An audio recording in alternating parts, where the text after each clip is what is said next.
Hey Dan, welcome to the Community Living Golf event. Just want to give you an opportunity here to view your swing at regular speed. Let that play on through, put you back in your dress position, and we'll take a look at a few things for you. So while we got you back here in your dress position, setup looks pretty good. We can see that your spine is straight and on a slight tilt. Legs come down into a nicely unlocked position. Arms hang down nice and naturally in front of you. Club works out to the ball, so achieving some good posture, also in association with pretty good balance. We can see at this point, taking a look at your alignment, your feet are running in this direction. Carry that out towards the fairway. Theoretically, club face is supposed to run parallel to your feet. Parallel lines on camera would have an appearance of converging. So I mean, you're pretty much set up right down the center of the fairway, maybe left center. If we take a look at your alignment though, I do want to just quickly point out your left arm, we can sort of see underneath your right arm, and that's causing your shoulders to aim a little bit left of your feet, and your shoulders are going also a little bit left of your feet as well. So we might see a little bit of a out to in kind of swing. We start the ball somewhere out in this direction, but then it's going to have a little bit of left to right movement because you're going to be leaving the face open. So we'll just pay attention to that in a few seconds here. Let's go ahead and do a little split screen comparison between you and Brandt Snedeker. Now we've got some color-coded lines up on the screen just to use as visual reference as it pertains to swing plane. As Snedeker initiates his takeaway, creates good shoulder rotation, bring the arms and hands back as well as the golf club. We see the club coming back on plane directly along the red line. At this point in time, he's going to incorporate some good wrist hinge into play, transitioning the club head from below to above his hands, and then working the club from red up to yellow. When we finally set the club at the top of the backswing, left arm and club are going to be on the yellow line, full shoulder rotation, and we do all this about a very stable right leg, keeping the weight on the inside part of our right foot. As we watch you initiate your takeaway, at this point in time your shoulders are rotating, hands and arms are coming back, and what I want you to notice right now is that now your shoulders and arms are much more square, but the club has already traveled back about 2 feet. So this is actually where we would like your forearms and your shoulders to be at address. Anyways, as we continue to take that golf club back, shoulders are working really well, arms are working well, club staying in a great position relative to your arms, club's on an excellent swing plane.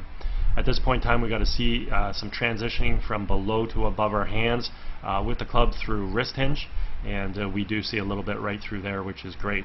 Let's continue this on up to the top. When you finally get to your set position, you turn your shoulders very, very well. You have a stable right side. You do have a tendency of locking your right leg up though, so if you notice back down at address, you started with flexed legs, and then you've moved your right leg and locked it right up as you get to the top of your backswing. Anyways, at the top of the backswing, the arms are in really good geometric relationship to the core. Club's in great position relative to your arms. You just set your arms a little bit shallow though. It just means your left arm's running across your chest cavity a little underneath the left line. Okay, so a little bit more upright, and also perhaps with a little bit more wrist hinge as well to create a little bit more club travel and be able to store a little bit more energy for a little bit more power. As we create our transition back in the ball, simply want to move our weight from our right to our left, fire our knees and our hips to the target, unwind our core and fire our hands, and in doing so we want to be bringing the golf club from yellow back down on top of red. And that's exactly what we see here with Brandt Snedeker. We see the golf club returning back to on plane. We also want to just observe the relationship between the lead forearm and the club. Refer to this as the backwards check mark. Simply means the club head's above and behind our hands coming into the hitting zone. We're retaining angle, and this is what's going to allow us to create a lot of power in our golf swing, let alone being able to hit the ball straight due to the fact that, again, the club has returned back to plane. As we go ahead and create your transition back of the ball, you drop your hands and arms very nicely. Feet and knees really not working at this point, so really need to incorporate better lower body activity as we're driving into the golf ball. We're still coming into the ball very, very nicely. We'll get to this frame, and at this point in time we can take a look at your lead forearm and your golf club. We can see that you have your backwards check mark, so that's great. So creating some power in your golf swing is not going to be too much of an issue. One of the things though we want to observe is the fact that your club head though has not returned back to plane. Club shaft is coming into the ball a little too steep on an angle right now of about 48 degrees, and theoretically we would like to see the club back over here and on an angle a little bit more, maybe at 33.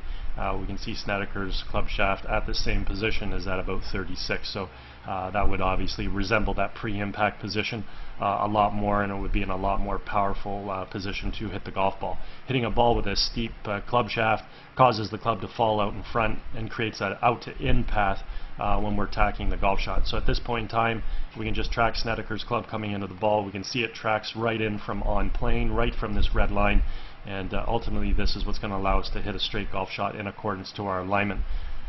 With your club head, we can continue to track it coming in. Let's see where it goes in the next frame. So you're really fighting the hang, keep it back. That's very, very good. Let's go to the next frame. So now we've hit sort of the top of the plane, so that's good, but it's a little bit late. Again, we should have hit the line back here.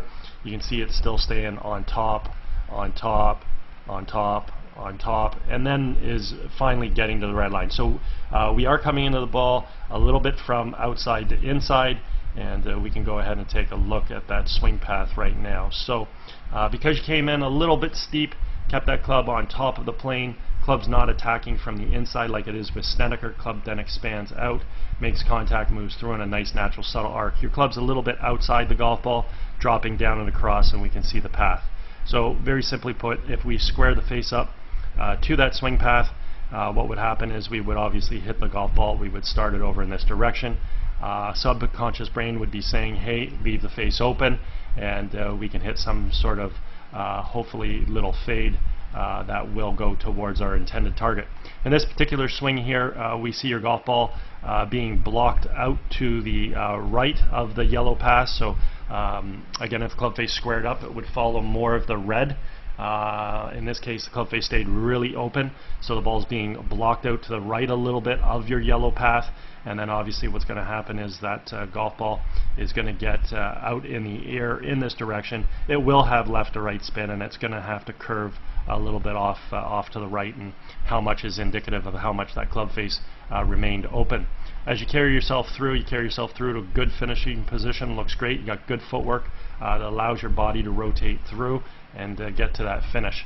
Overall, some nice athletic qualities. Your hands work well. They come back and they fire through great. Your posture looks very nice with your balance. Your alignment is set up a little bit open, a little bit left, especially with the shoulders and arms, and that's influencing that out to in path as well. When we bring the club back, we want to learn how to maximize wrist hinge, maybe learn how to get the arm plane set a little steeper, and then ideally just making sure we are coming into the ball completely from on plane, and in your case then learning how to release the club, making sure that club face is shutting down and closing through the hitting zone, so we're not leaving it open and imparting left to right spin. Leaving it open and creating your left to right spin is good right now because you are attacking the ball from out to in, and hopefully the majority of the time hitting just these nice soft fades that hopefully do find their intended target. But we are losing a little bit of distance, and we are losing a little bit of accuracy just because the aim's a little off, downswing plane's a little off, and at that point in time you're trying to compensate for the club face.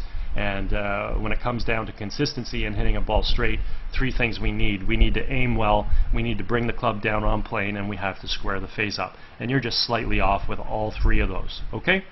Anyways, if at any point in time you want to work on any of these aspects, I'm over at Glen Abbey in Oakville. Certainly feel free to give me a call. All my contact information is at the end of the swing analysis. Also, if you're involved with any golf tournaments, sit on the committee for any tournaments, and looking for a unique gift to provide to your guests, certainly feel free to touch base.